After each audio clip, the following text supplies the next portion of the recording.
Back for everyone. Welcome everyone to the Transformational Leadership webinar. We know that you have lots of other things to do, so we appreciate you taking the time to join us today. And I just want to make sure everybody can see my screen at the moment. Yes? I can just see you at the moment.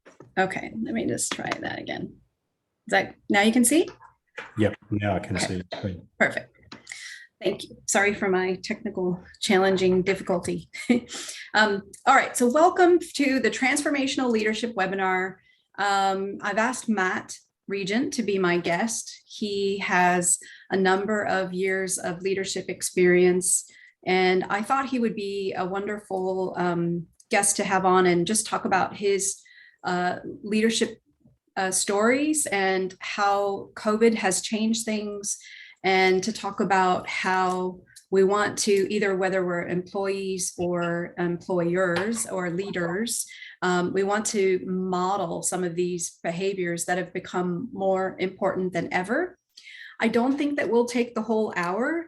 We would love you to ask your questions. If you want to pop up in the chat to ask any questions, feel free to do that. And we'll just make it more of a conversation today. And we've only got 9 slides to share with you, but we'll try to make it worth your while and see what your feedback is in the end. So a lot of people, when we were advertising this webinar, they asked like, well, what is transformational leadership? And I would say that because the pandemic has made so many people rethink their career and their role, the role that work plays in their life. I mean, it's around the world. It's not just developed nations, it's everywhere. And so if you've heard of this big movement called the Great Resignation, it's all about people recognizing that, work isn't their sole identity anymore, and that they really are looking for a better work-life balance. They're looking for more purpose in the work that they do. And I think this was a timely topic that we thought that we could cover. So with that, I would like to let Matt introduce himself to our audience. Thanks, Robin. And hi, everyone. Thank you. It's actually kind of fun to be here. I think it'd be a good session. So I'm looking forward to covering some of the stuff we've talked about between you and I, Robin, and then sharing it with the group. So a bit of background on me, without going all the way back to the beginning. I had about a 10-year career as a firefighter, and I had a 17-year career as an IT director at American Express, and I led teams from 5 people all the way up to 35 people. And I'm currently working as a consultant, so I look after myself now, but I do help the clients that I work with understand their leadership roles and how leadership can also help their businesses work better or perform better. So thank you for the invitation. No worries. And so just to add a bit more detail to that. So Matt, you've had IT teams. You've been kind of a leader in the fire brigade. You've also had leadership responsibility as a consultant in your current business. So I really will enjoy hearing some of the stories that you have to share in what helped model your leadership attributes. For me, for those of you that don't know me, I actually started as a leader when I was 25 years old. I worked at Bank of America. I was the supervisor of 15 to 20 customer service representatives that were on the phone for the Bank of America Credit Card Center. That was a huge introduction into performance evaluation and motivating people. I remember having an employee that was 60 years old and I was 25. I also had Amex IT project manager roles that were global responsibility, where I had a team across the world that in many cities, 28 locations. And then as an IT director, I also had responsibility for a team that serviced all the vendor management requests. So it was a very law contract-based role, which I didn't love.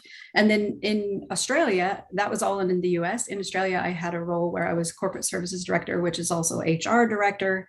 and a few responsibilities with managing a division of about 20 people. So we both have some good stories, and we do want to share those with you. But thank you, Matt, for joining me today, and let's go ahead and get started. No worries. All right, so the definition of transformational leadership is one that is, there's all kinds of different descriptors of it. And so I found this definition was the most poignant of descriptors. So it's, leadership approach that causes change not only in individuals, but the social systems, meaning the teams that you manage, outside influences from that team, other departments that you work with, and enacted in its authentic form. It really, you can see it, you can feel it, you can touch it. It's people backing each other up. It's high morale in the team. They'll step up and help each other out. And it just engages more employees because they are inspired by the leader, but also that behavior is modeled for all of us. And I thought it was interesting that the global workforce there's 40% of us that are considering a career change. And some of it's due to our leaders. They say people don't leave employers, they leave leaders. And so that's becoming more true than ever. I think too, in the stat that you have there with COVID, COVID has driven globally the companies that have done really well in COVID. I guess the quickest way for me to say this is the companies that have trusted their employees. So as a leader, if I was still working at my old company, I would have had no choice but to let my team work remotely and to work unsupervised and to do their work on their own. And that for a lot of companies and a lot of leaders is a massive transformational change in itself. And I think the best leaders and the best companies are the ones that could authentically lead through that. Agree. Okay, so Matt, I put up a few of, these photos of leaders that most of us are familiar with, but if you had to pick one, who would you pick as your most transformational leader and why? Yes, a good range there and some pretty powerful figures too. I'm actually going to pick Julia Gillard, and I have my reasons for that. I think that she was somebody who was able to lead with her heart. She definitely had a passion for women leadership. She had a passion for mental health and for child welfare. And for those that don't know who she is, tell us. That's okay. So Julia, in the bottom right-hand corner of this photo montage, she was the first female Prime Minister of Australia. And without going into her political views, just talking about her leadership and some of the things that I felt she did really well as a leader. One of them was she's a great negotiator. She led a government that had a minority. That means basically you can't do what you want. You have to convince other people that what you're doing is important and that you have to get their buy-in and their collaboration. And to do that, she was great at this, and she was the most productive Prime Minister we've ever had. So you think of 100+ year history in Australia, she's been the most productive in terms of getting legislation passed per day. So she even beat some of people who consider our greatest prime ministers. She outperformed them, and she did that with a minority government. The other guys did it with the majority government, so they had no restrictions. So I think she did an amazing job of being able to be adaptable, to negotiate. And she also led with her heart. I mean, she was able to introduce disability legislation that, a lot of governments in previous years had failed to do. She drove it through. She burst into tears when she finally got it done. That's how important it was to her. She was very emotionally attached to that achievement. And she set up the first ever Child Abuse Commission in Australia, which was being talked about for decades, but she was the first one to get it done. And now, as a result, there's been a lot of child abuse perpetrators have been brought to justice. They've been held accountable. It's a massive thing, regardless of your political leanings. So that's why I choose her. I just think she's led with her heart, and she's been able to lead very authentically through some very sensitive issues. I like how you have said, she's led with her heart, because that is, I think, the biggest key right now to this transformational leadership model. It's showing compassion for your people, for your customers, that they're no longer clients, they're not numbers, they're humans. And I remember Julia particularly for advocating for disabilities. Like she, got legislation passed that would allocate much more funding for people with disabilities, which was a challenge before she came in. So, I guess one thing to say there is too that she wasn't doing things to benefit herself. She was doing things that benefited some of our more vulnerable and weaker Australians in our society. Yeah. That's protecting others and making decisions for people who can't do it for themselves. That's leadership. Yeah, she was on the speaking circuit, and I was so mad that I missed her. I think I was out of town when it happened, but I'm definitely watching for when she comes around again. Who do you think? Who have you picked, Robin? Who's your number one here? Yeah, I don't know if you can see, everyone can see her behind my own face, but it's Jacinda Ardern, who is the Prime Minister of New Zealand. And, there's so many people that, like, she's got this massive following right now, but she really has led COVID. Like, it's a world leading response with her heart. One of the things that struck me with her is that at the beginning of the COVID last year, she actually held some Facebook Live events, and it wasn't for her constituents, it was for the children. And so that she could answer questions from kids. And we know how unpredictable kids can be.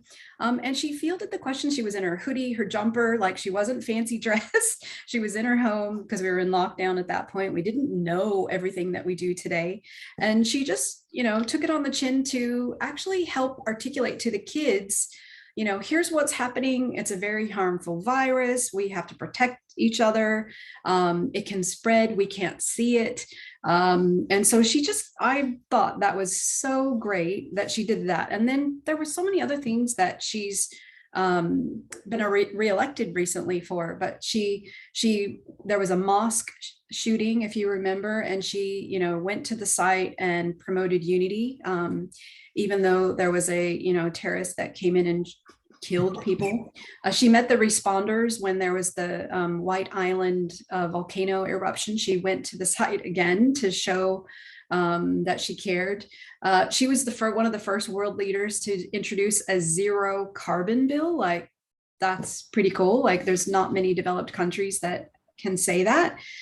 She also introduced to it that, I don't know if any of you know, but the suicide rate in New Zealand is quite high. And she introduced huge amount of funding and so this is the second year that she's had a well-being budget that's dedicated to people's mental health, being able to talk about it, being able to get assistance.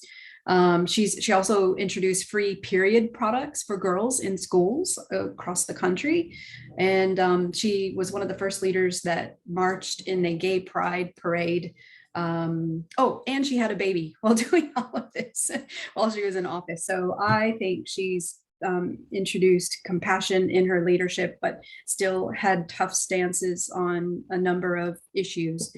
So yeah, I really... It's great self-awareness too. Yeah, and she doesn't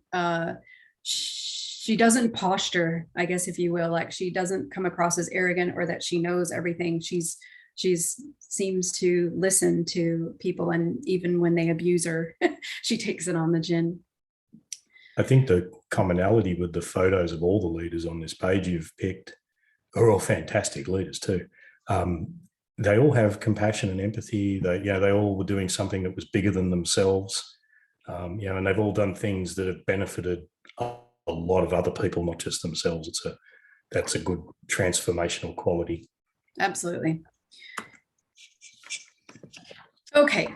Now, when Matt and I were preparing for this talk, we both came up with some bad leader stories. So we didn't have enough room to list them all. And we thought, well, we'll ask the audience, do you guys think any of these are false, true, whatever? But bottom line is they're all true. So Definitely. which one, Matt, would you like to share with the group on, what transpired? And I guess there's still a link to the compassion part as a leader. So go ahead. So in the top left corner there, the boss announced layoffs and just calmly said, "Oh, good news is I'm not affected." To set the scene, we were all asked to come into a meeting, and my boss at the time brought in all his direct reports, and we all had teams collectively. I had a team of about 15 people, and my other peers had similar teams. So it was quite a large group.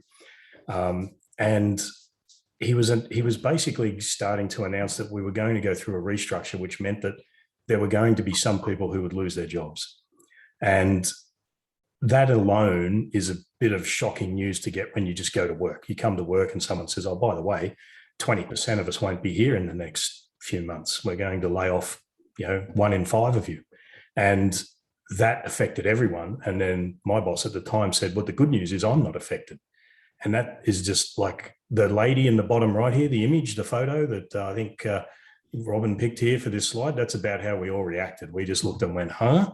Like, wow. Now, he could have handled it differently and said something like, "I've got news that I have to share that's not comfortable. There's going to be a restructure and that is going to impact some people's jobs. We don't know who yet, but we do know that some people will be affected and that is going to be quite difficult for these people to deal with."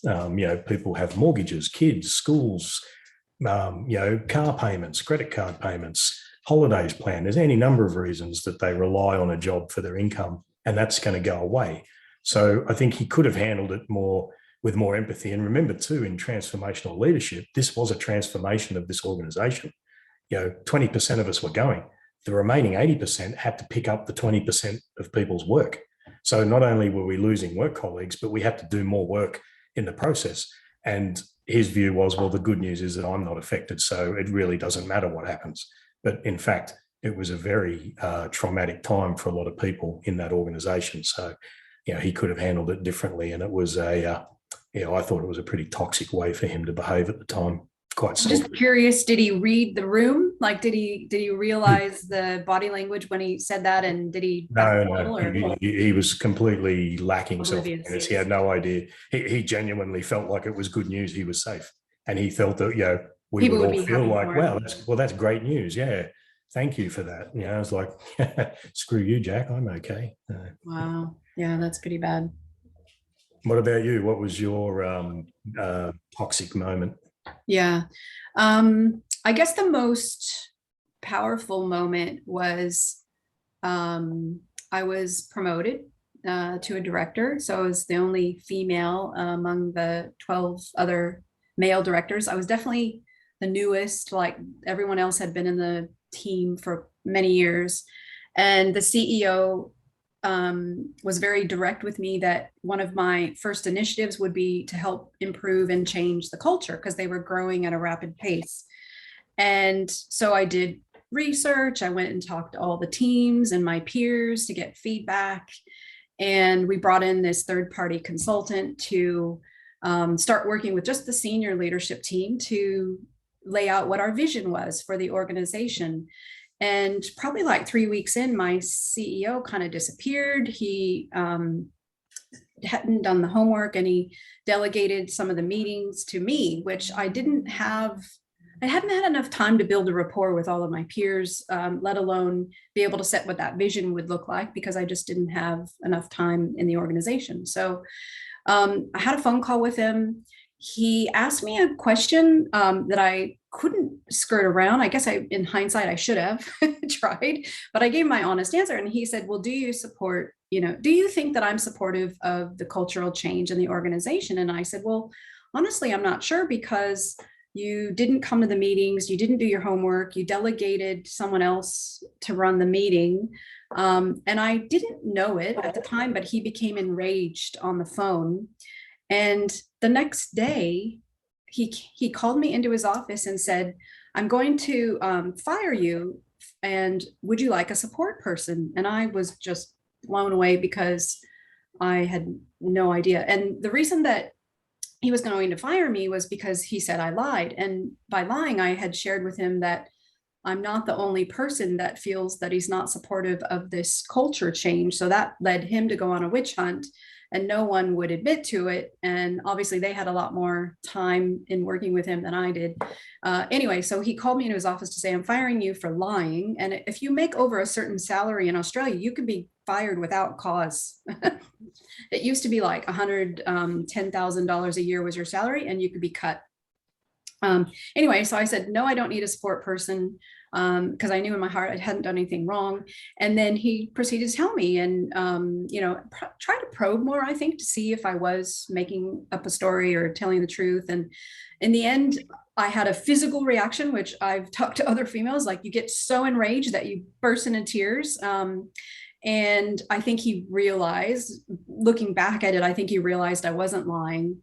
And that by the end of that conversation, he was like, you know what, let's just pretend this didn't happen. Take tomorrow off. This was on a Thursday. Friday came and he was like, just take the day off and we'll come together on Monday. And then on Monday, it was still, we'll just forget it happened. Because I think he realized that I hadn't lied. I hadn't misrepresented what I shared. And he never apologized to me. So I was a bit bummed at that. And that did change my behavior going forward. So I think I worked for him for another year after that happened. So it was quite traumatic. It made me kind of go into this tailspin over that weekend. I remember just being so distraught. I'd always been a high performer. And yeah, it was a damaging moment for me.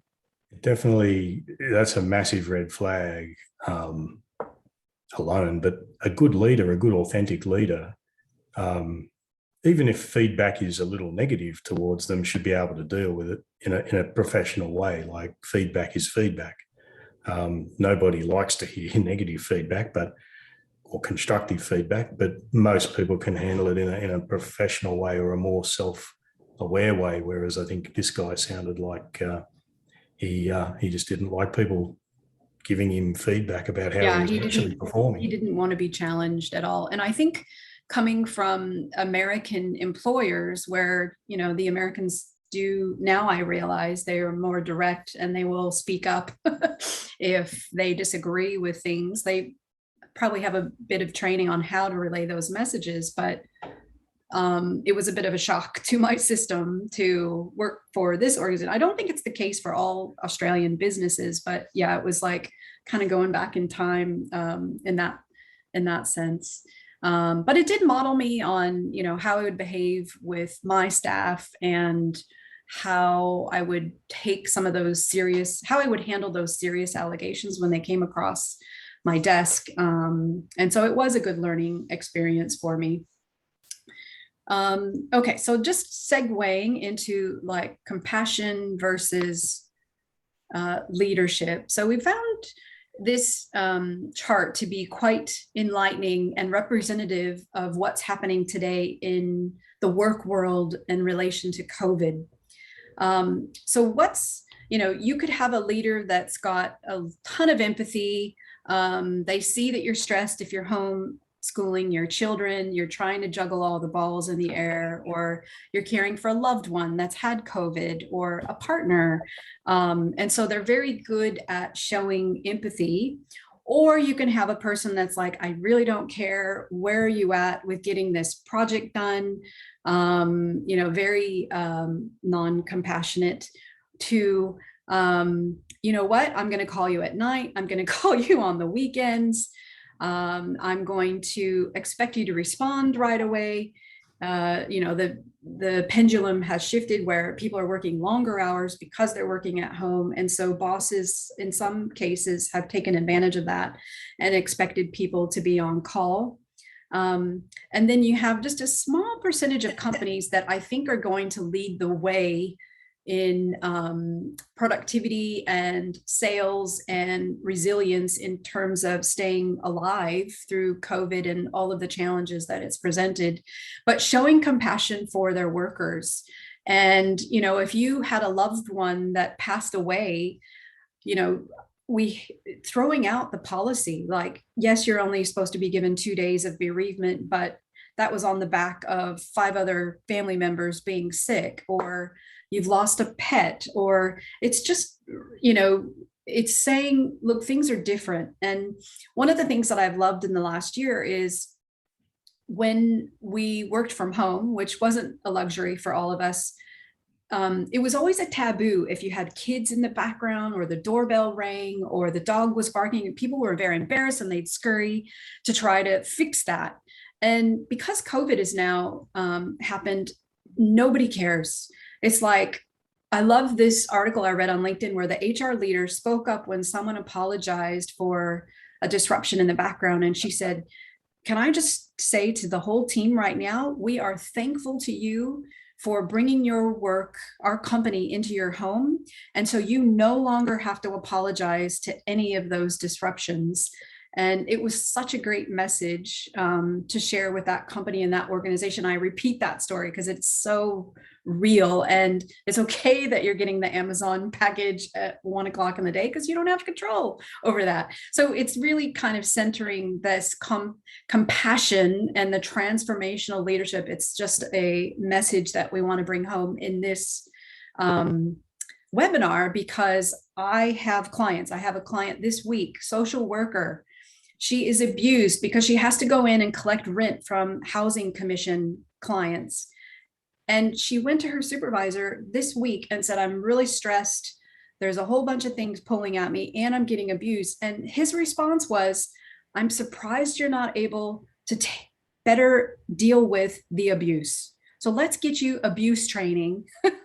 And it was like an eye opener for her because she's been in social work for the last few years, but in this particular department, it was just like, nobody cares about the human. So yeah, what would you add to that, Matt? I would say all your COVID points were spot on, Robin. I think definitely, understanding it's not only people being sick and having bereavements or loss, but people might not be affected by COVID in any other way other than they live alone and they're working at home and they're isolated. They don't get to go out and see friends whilst we're in lockdown, and that affects you mentally and it affects your energy. And that can seem to go on for 16 hours a day. And you need, as a leader, you need to be understanding that even during the day, and a client that I'm working for at the moment has been really good at this. It's okay if people step away during the day. You attend a morning call, you do some work in the morning, but then you go to the gym for an hour because you live close to the gym and you can just go there at 11 a.m. and get it done. And you have it's a mental break, it's a physical break, and you come back and you work. And as long as the work's getting done, I think we need to be less precious about how it's done, as long as we're not breaking laws or doing anything silly. But I think if the work's being done, it's being done, it's effective. And if somebody's happy because they can get the Amazon package, or they can walk the dog, or drop the kids off at school, or grab a coffee at 2 o'clock in the afternoon, great, let's do it. You make a good point, because I just joined a 28-day compassionate challenge, and I love this concept because it's not just about getting your workouts and your food that you consume logged, but it's about being kind to yourself and proactively looking for 3 things that you're grateful for each day. And if that includes getting the time during your workday to go for a run or go to the gym, you're all the better for that. And I love when I hear stories that employers are encouraging that. It's like, it's okay to disrupt your day as long as you get your work done. So I'm really seeing a movement with employers losing a lot of people, and they're going to have to grow in this quadrant for this model. And I'm excited about it because people will be treated better. Now, so Matt, talk to us about this model of transformational leadership. I really like this slide. The behaviours on the outside are modelled behaviours that transformational leadership, I think, demonstrates. And I just wanted to share that I've had many different leaders over my career, and I had a guy in the fire brigade who modelled the way. He was an older station officer. He led young guys like me in my 20s, old guys in their 50s, and everyone in between. But he always modelled good behaviour. He dealt with the public in a very courteous way. He was very patient. He showed really good structure and discipline, and he treated, if you did something wrong, it wasn't personal when he called you over and told you did something wrong. It's because you'd done something wrong and you needed to learn. And he did that to the 50-year-olds as well. So I looked at him and went, that's a guy who models the way. That's how, when I saw him lead, I was like, I'd like to be that kind of leader. I've had a lady that was one of my bosses, and she led from the heart. When the attacks on the Twin Towers occurred, she took some time out during the day, and she actually went to St Mary's Cathedral to sit and reflect. And then she came back and she actually told us all that for the next week or so, not to worry about deadlines, not to worry about projects, everything's on hold. The whole world has changed. Just don't be driving people to get things done, because people are going to have different reactions. Obviously, our colleagues in the US were going through trauma. They just had a horrific attack occur, and many of them had lost friends in the Amex building. So we were dealing with that. I've had bosses that are great at sharing goals and visions. They're just clear and concise. They get complicated goals, drill it down to maybe 3 simple things, and then they can explain to me what my role in achieving those goals is. So, it's very simple. And then it helped me become a much better goal setter in my own life and with others, because I can now distill things to a very simple, here's 3 things we need to do. And if you do these things, you'll be contributing to these 3 things. It's easy. Of all people, I work for my brother at the moment, consulting to his company, and he challenges the status quo and the process really well. He asks us, are we just doing it because that's the way we've always done it? Should we change it? Should we, explore a different model, a different way? And sometimes the answer is no. Sometimes it's like, no, that way is the way, and we just do it. Other times we actually go, you know what, we could do things a little differently. We have been doing this the wrong way or a slow way. There's a better way. So that I find that's a really good behavior in a leader. And then, it doesn't sound like he's confrontational in how he challenges. Yeah, he just asks the questions. Yeah, he asks good questions and then follows up. I mean, he's quite technically strong in his area, so he understands why the processes are there. He understands how they work. He asks questions as to, well, can we do it differently? And he usually has a reason for that, and it's good. Helps the team think, and it keeps everyone thinking about maybe different ways. And I've had a couple of leaders who are very good at enabling me through trust. So here's a job we want you to do. We trust you to go do it, Matt. We think that you've got all the things you need to do it. If you need any help from us, let us know, and we'll remove barriers, but we'll enable you to do it. And I felt really empowered when I was working for these leaders, because I felt like they genuinely trusted me. I could go and do things, even if I didn't do it the way they thought I was going to do it. It didn't matter to them. They didn't go, oh, hang on, I want you to do this, but I need you to do these 10 steps exactly in this order. They were just like, here's the end result we want. You go figure it out. So, and I think all of those behaviors really make good transformational leaders. And the key, back to your point, is human-centric. Let's think about people, not just about workers. 100%. And so one of the recent clients that I've had, he was an accountant, and it was his first job out of uni. He had gained his CPA, his Certified Public Accounting qualification, which took a couple of years. And this firm, during the first lockdown, didn't let anybody work from home. And so he had to get on the train every day. Still don't know, how infectious COVID was. So then got through that, and he would go to the city. So it was like an hour commute.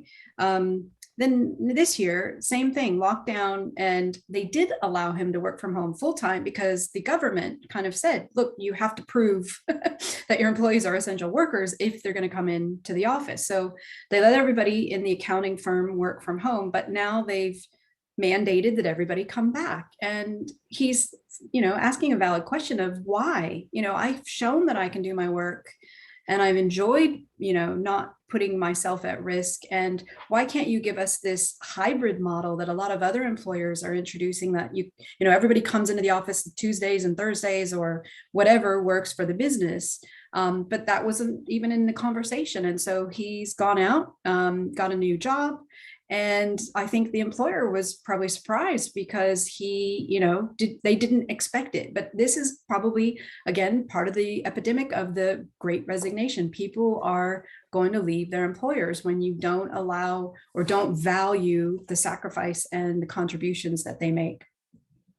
Yep, I agree. All right. And by the way, if there's any questions, feel free to pop them in the chat. Or if you really want to be brave, you can show your camera. So good versus bad leaders. This is it's a tick list of, and it's simplified to, share what are the good attributes versus the bad attributes. And I'll never forget, I interviewed the CEO of American Express through this leadership program that I had to participate in. And he said to me, he was watching the video of his kindergarten daughter doing graduation. This is in New York City. And as she was going down whatever the walkway was to receive her little certificate graduation, she burst into tears. And she said, I really want my daddy here. And he said, never again did I miss a moment. And he modeled that. Like, he didn't stay till 8 p.m. every night for all the rest of the staff. He wore jeans on Jeans Day. And so I really loved hearing that story from him. But what would you add to that, Matt? I would just add that, look, it is a bit of a tick list, this one, but great leaders, good leaders can also demonstrate some bad behaviours. That doesn't make them automatically a bad leader. They could have an off day, or there might be an area they're weaker in.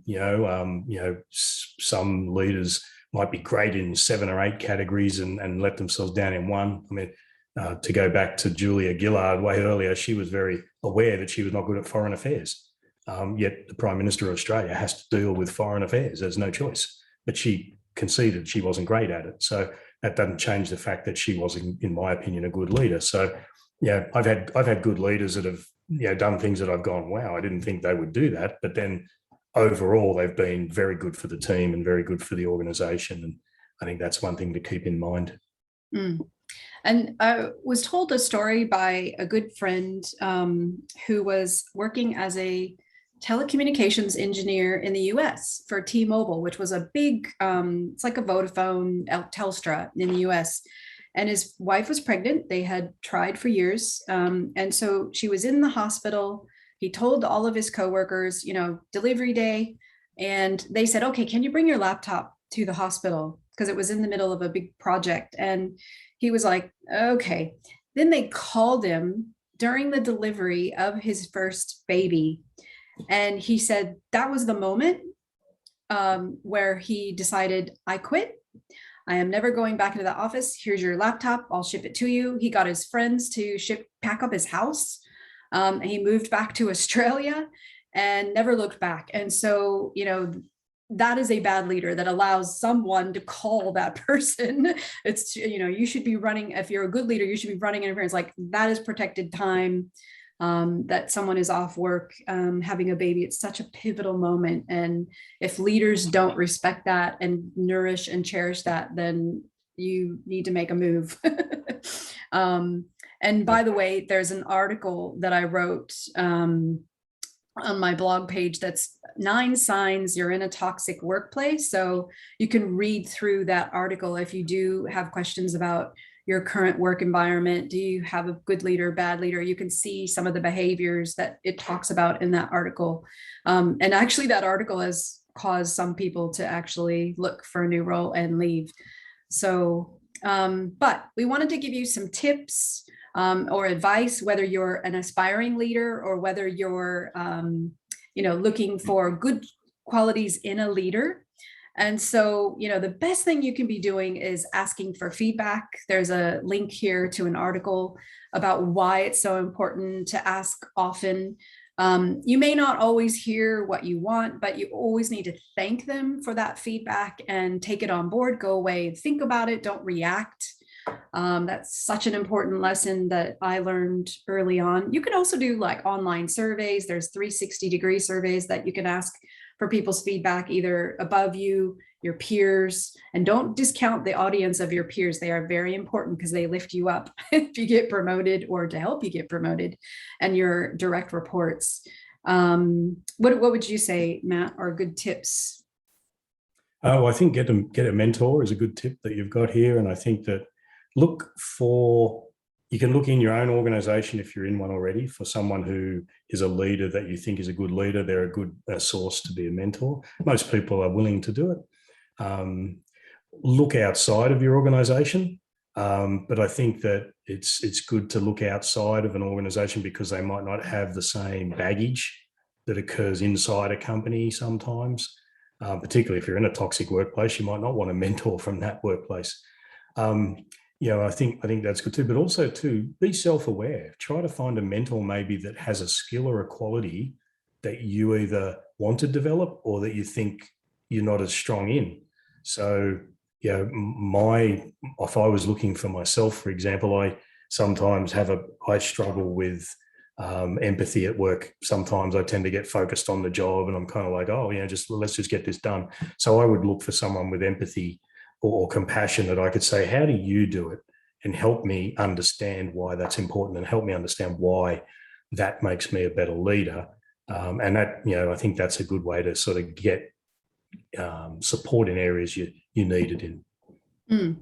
And I have had the privilege of having mentors in other parts of my company or outside of the company, and they have been tremendously helpful because they bring a new perspective. It's not biased of who I work with or, good or bad, my leader. And they give me ideas and feedback that's really been actionable. And so I've valued that over the years. I don't find it as common in Australia as it is in the US, where people ask others to be their mentor, but it's a free service. People from a number of organizations do it today. And so you just have to be brave enough to ask that person to be a mentor. The advice that I would give to you as the mentee is make sure you have a goal in mind that you want them to help, just like Matt said, to learn to be more empathetic or to be a better negotiator, or how do I get promoted? So it could be a number of goals, and set some very clear guidelines. Like I want to meet once a month, once every 2 months, every week, depending on, and you have to be respectful of the mentor's time, but having that structure in place and what it goes, and then have a time to revisit, like, is this working? Because sometimes the mentors aren't what we need and we need to explore around a bit more. So the mentors and the coaches are so helpful, and you would be surprised at the number of senior people that look at it as quite a compliment to be asked to be a mentor. And the last thing that I would say is feed your flame. This was a quote by Will Smith, and he basically said, surround people that light your fire. And if they're not helping build that flame, then are they pissing on it, was what he said. So make sure that you surround yourself with people that are lifting you up and, celebrating your wins, but also supporting you when you have setbacks. So I thought that was a great quote. So I think now we'll go to some of the comments or questions that people might have.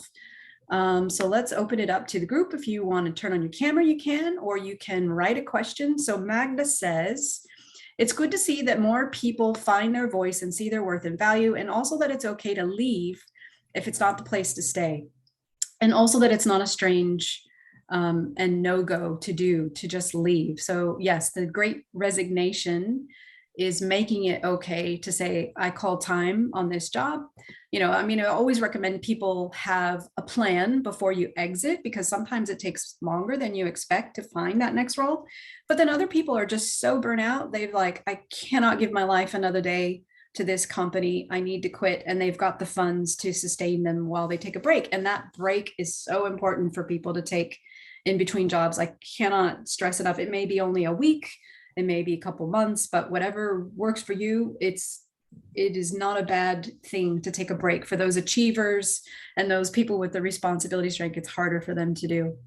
Okay. I would just add to that it even outside of the Great Resignation, staying in a place that's toxic to you is detrimental. I mean, you know this, Robin, you've had this experience. Well, you see the American presidents, they get the gray hair in the 4 years. I when I left Amex, it was because I was laid off and made redundant, and it gave me the chance to take about 9 months off and decide what I wanted to do. But what I realized was, wow, I could have left 5 years earlier.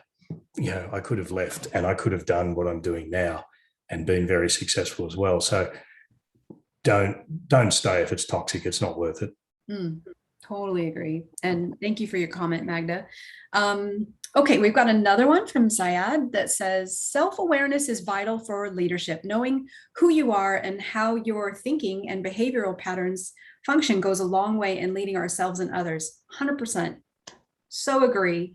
And nailed it. It's okay that you don't have to be all things, right? You don't have to be analytical and a big picture person. You might be good and not as good at the other, but to be self-aware, to surround yourself with people that are good at the things that you're not. So I love that. Thank you for sharing.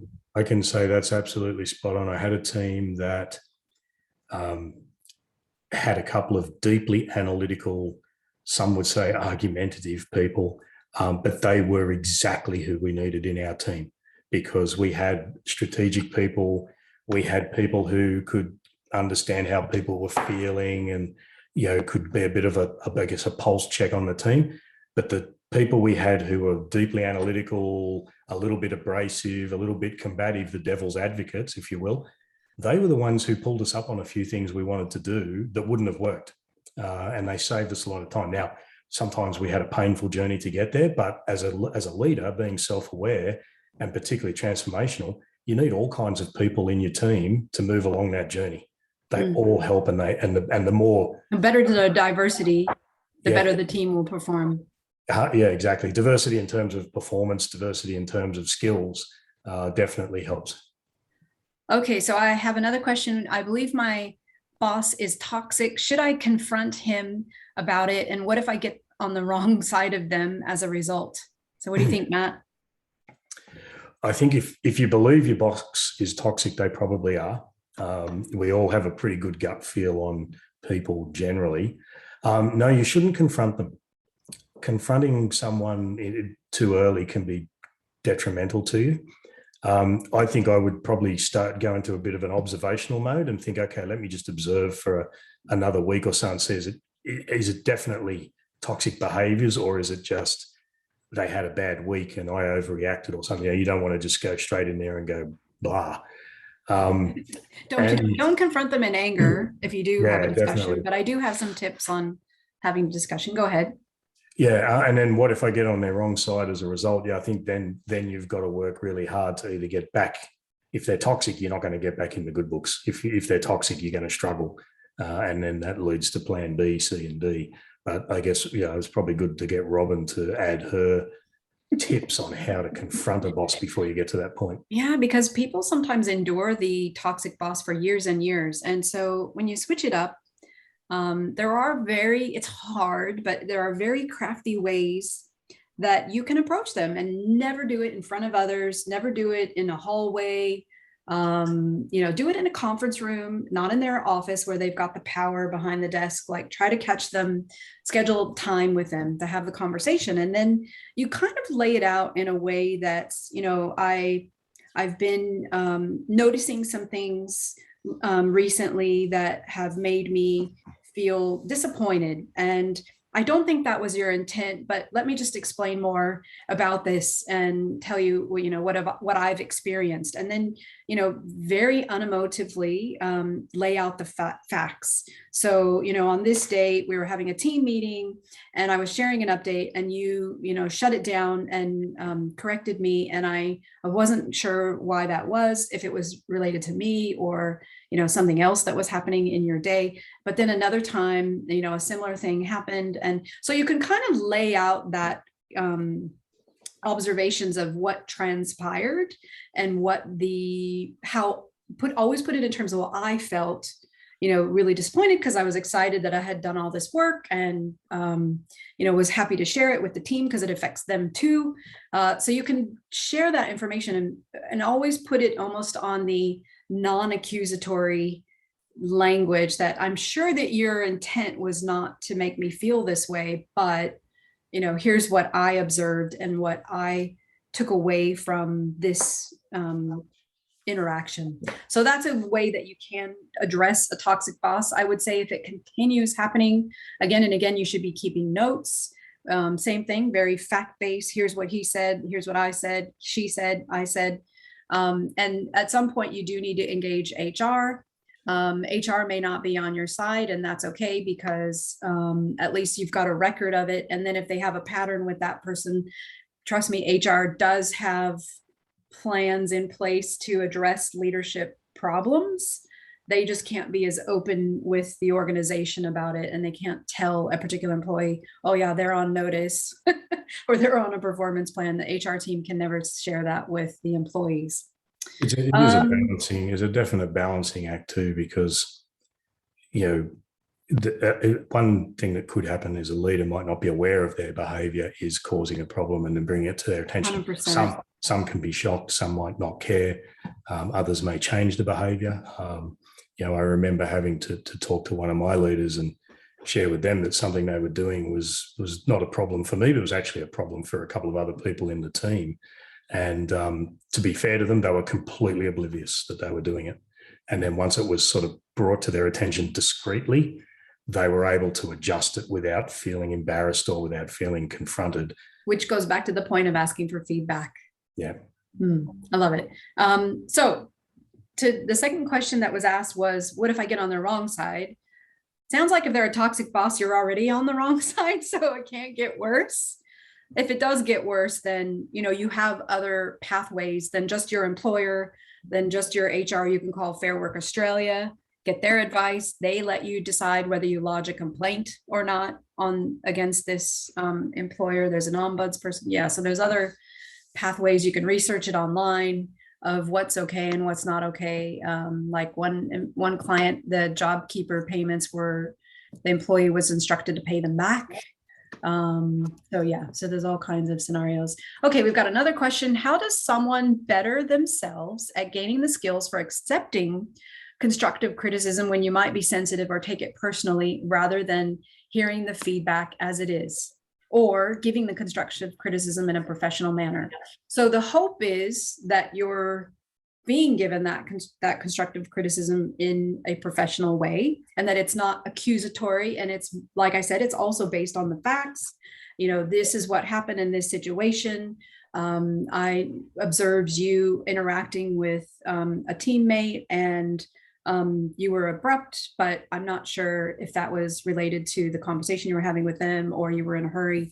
So you can have that constructive criticism feedback. Years ago, I went through a year-long leadership program, and I loved it because it was women that come together all over the country in the US to review certain concepts each month. And one of them was accepting feedback from your peers, from your leaders, from your staff.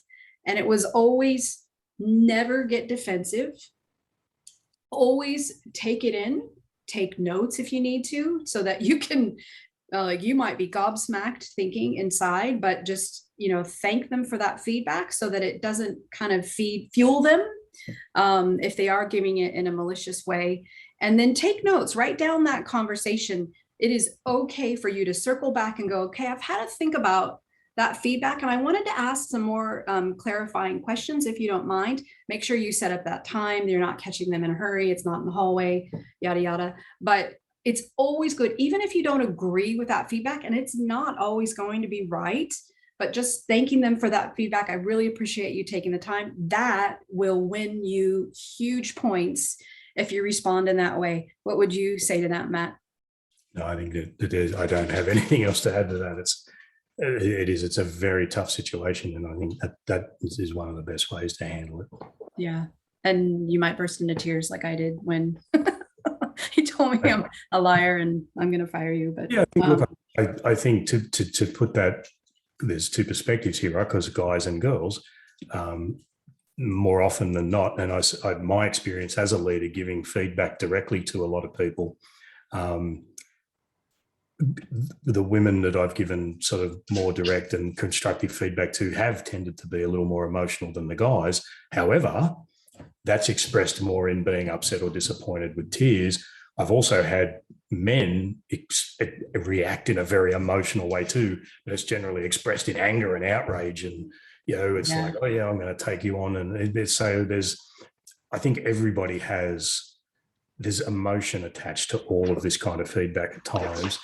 The best advice I think we could give on this call is wherever possible, give yourself time. Give yourself time to move yourself away from that situation. So you can have a couple of canned responses like, you know what, the feedback's caught me a little off guard. I wasn't expecting it. Is it okay if I think about it overnight? Is it okay if we talk about it tomorrow?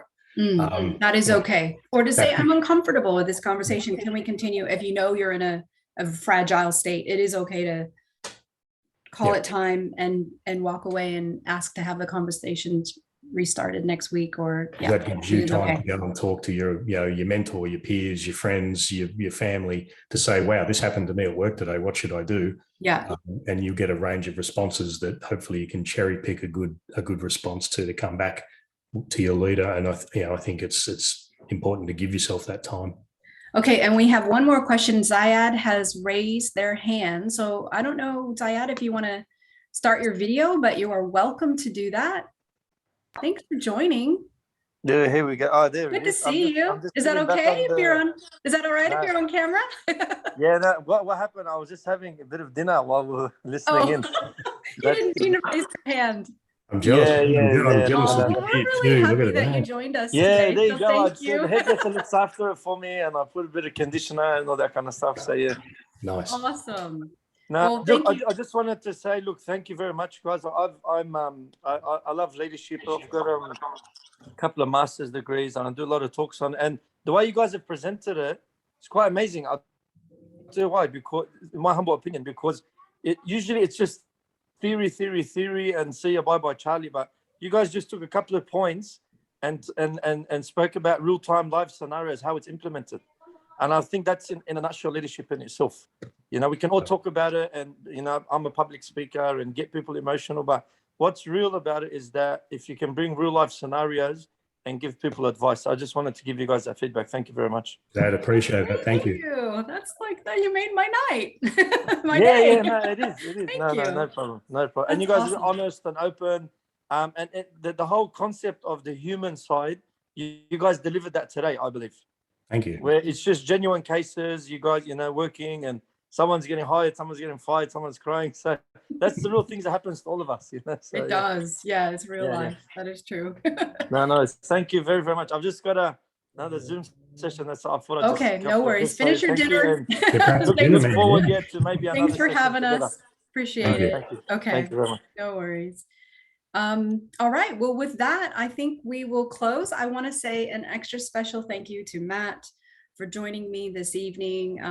I really enjoyed hearing about your good and bad leadership stories and what you've taken away from them. And we appreciate everybody that's given their time this evening. What else would you like to say before we close? Thank you for the chance to talk, and thank you for everyone who came along to listen. And I hope you find it useful.